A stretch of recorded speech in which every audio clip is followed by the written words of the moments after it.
नमस्कार, प्रभास अक्षर news network पर आप सभी का स्वागत है। अमेरिका में हुई एक उच्च स्तरीय बैठक ने यह साफ कर दिया है कि क्रिटिकल मिनरल्स अब केवल खनिज नहीं रहे, बल्कि वह 21वीं सदी की सामरिक शक्ति का मूल आधार बन चुके हैं। अमेरिका के नेतृत्व में हुई इस बैठक में भारत सहित कई मित्र और साझेदार देशों ने हिस्सा लिया और एक स्वर में यह स्वीकार किया कि मौजूदा वैश्विक आपूर्ति ढांचा असंतुलित, असुरक्षित और रणनीतिक रूप से खतरनाक हो चुका है।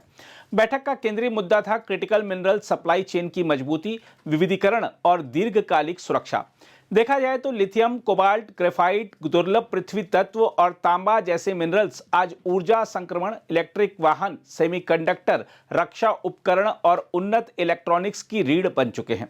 इनका नियंत्रण जिस देश के पास होगा, वही भविष्य की तकनीक और सामरिक संतुलन को दिशा देगा। अमेरिका ने स्पष्ट शब्दों में कहा है कि किसी एक देश पर अत्यधिक निर्भरता अब स्वीकार्य नहीं है। हाल के वर्षों में जिस तरह से वैश्विक आपूर्ति बाधित हुई और कुछ देशों ने मिनरल निर्यात को राजनीतिक हथियार की तरह इस्तेमाल किया, उसने पूरी दुनिया को चेतावनी दे दी है। यही कारण है कि अमेरिका और उसके साझेदार अब जोखिम कम करने की रणनीति पर तेजी से आगे बढ़ रहे हैं। इस महत्वपूर्ण बैठक में भारत की भागीदारी खास तौर पर उल्लेखनीय रही। केंद्रीय मंत्री अश्विनी वैष्णव ने न केवल भारत का पक्ष मजबूती से रखा, बल्कि यह भी स्पष्ट किया कि भारत क्रिटिकल मिनरल्स की वैश्विक आपूर्ति श्रृंखला में एक जिम्मेदार, भरोसेमंद और दीर्घकालिक साझेदार बनना चाहता है। बैठक में तकनीकी सहयोग, अनुसंधान, रिसाइकलिंग, तकनीक, निवेश और क्षमता निर्माण जैसे विषयों पर गहन चर्चा हुई। भारत ने यह भी रेखांकित किया है कि उसकी बढ़ती विनिर्माण क्षमता, विशाल बाजार और तकनीकी प्रतिभा उसे इस नए वैश्विक ढांचे में स्वाभाविक भागीदार बनाती हैं।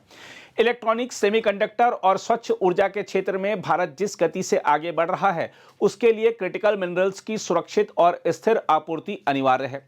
बैठक का एक और अहम पहलू यह रहा कि अमेरिका के नेतृत्व वाली नई तकनीकी और खनिज सहयोग पहलों में भारत की भूमिका को और मजबूत करने के संकेत दिए गए हैं। इसका सीधा मतलब यह है कि भारत अब केवल उपभोक्ता नहीं, बल्कि मूल्य श्रृंखला का सक्रिय और निर्णायक हिस्सा बनने की ओर बढ़ रहा है। इस पूरी कवायद की पृष्ठभूमि में चीन की भूमिका को नजरअंदाज नहीं किया जा सकता। चीन लंबे समय से क्रिटिकल मिनरल्स के खनन, प्रसंस्करण और निर्यात पर मजबूत पकड़ बनाए हुए है। हाल के फैसलों से यह स्पष्ट हो चुका है कि वह इस पकड़ का इस्तेमाल रणनीतिक दबाव के तौर पर भी कर सकता है। यही कारण है कि अमेरिका और उसके साझेदारों के लिए यह मुद्दा केवल आर्थिक नहीं, बल्कि सीधा राष्ट्रीय सुरक्षा से जुड़ा हुआ है। भारत और अमेरिका के रिश्ते इस संदर्भ में इसलिए बेहद महत्वपूर्ण हो जाते हैं क्योंकि दोनों देश एक दूसरे की पूरक ताकत हैं। अमेरिका के पास उन्नत तकनीक, पूंजी और वैश्विक नेटवर्क है, जबकि भारत के पास संसाधन, श्रम शक्ति, बाजार और तेजी से बढ़ती औद्योगिक क्षमता है। क्रिटिकल मिनरल्स के क्षेत्र में यह साझेदारी दोनों को चीन केंद्रित व्यवस्था का व्यवहारिक विकल्प बनाने की क्षमता रखती है। देखा जाए तो क्रिटिकल मिनरल्स को लेकर जो कुछ वाशिंगटन में हुआ, वह भविष्य की वैश्विक राजनीति की झलक है। यह साफ हो चुका है कि आने वाले दशक में युद्ध केवल सीमाओं पर नहीं, बल्कि आपूर्ति श्रृंखलाओं, तकनीक और संसाधनों पर लड़ा जाएगा। जो देश इन क्षेत्रों में आत्मनिर्भर और साझेदारों से जुड़ा होगा, वही टिकेगा। अमेरिका की पहल यह संकेत देती है कि पश्चिम अब देर से ही सही, लेकिन जाग चुका है। एक ही देश पर निर्भरता की कीमत क्या हो सकती है, यह दुनिया ने हाल के वर्षों में अच्छी तरह देख ली है। अब सवाल यह है कि क्या यह सहयोग केवल घोषणाओं तक सीमित रहेगा या जमीनी स्तर पर ठोस निवेश और निर्माण में भी बदलेगा। भारत के लिए यह समय ऐतिहासिक है।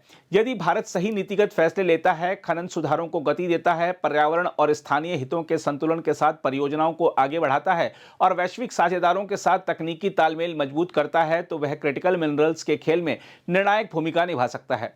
भारत अमेरिका संबंध इसलिए महत्वपूर्ण है क्योंकि यह साझेदारी केवल दो देशों की नहीं, बल्कि एक वैकल्पिक वैश्विक ढांचे की नींव रख सकती है। एक ऐसा ढांचा जो पारदर्शी हो, भरोसेमंद हो और किसी एक शक्ति के इशारों पर ना चले। आज क्रिटिकल मिनरल्स की यह जंग शांति के समय की सबसे आक्रामक प्रतिस्पर्धा है।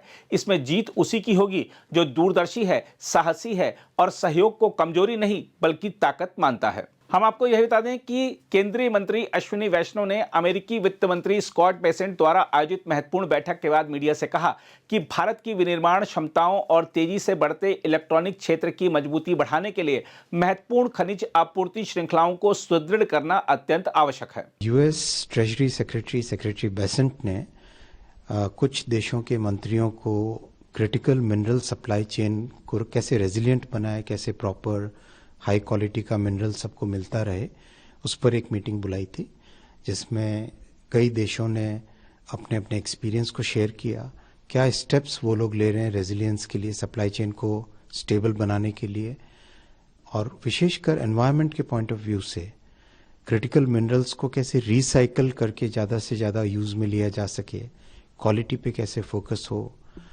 बहुत सारे रिसर्च और डेवलपमेंट कई देशों में हो रहे हैं, तो एक साथ शेयर करके सब नॉलेज कैसे इम्प्रूव हो, प्लस इसके लिए क्रिटिकल मिनरल्स के लिए जो फंडिंग है वो फंडिंग कैसे आएगी, इन सब विषयों पे डिस्कशन हुआ। बहुत पॉजिटिव मीटिंग थी और फोकस ये था कि ये जो मिनरल्स हैं जैसे परमानेंट मैग्नेट्स हैं कार बनाने के लिए, किसी भी आज के मैन्युफैक्चरिंग में इसकी बहुत ज़रूरत होती है, तो उन सब की अच्छी क्वालिटी का मिनरल ठीक टाइम पे सबको मिलता रहे, ये फोकस था।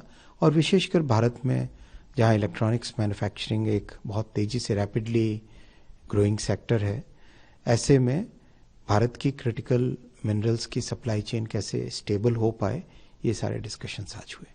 हम आपको यह बता दें कि वित्त मंत्रियों की बैठक में ऑस्ट्रेलिया के मंत्री जिम चाल्मर्स, कनाडा के वित्त मंत्री फ्रांसवा फिलिप शैम्पेन, अर्थव्यवस्था और उत्पादकता कार्यान्वयन तथा सरलीकरण के लिए यूरोपीय आयुक्त वॉल्डिस ड्राबावोस्की, फ्रांस के अर्थव्यवस्था, वित्त और ऊर्जा मंत्री रोलैंड लेस्क्योर, जर्मनी के उपकुलपति और संघीय वित्त मंत्री लार्स क्लिंगबिल आदि शामिल हुए।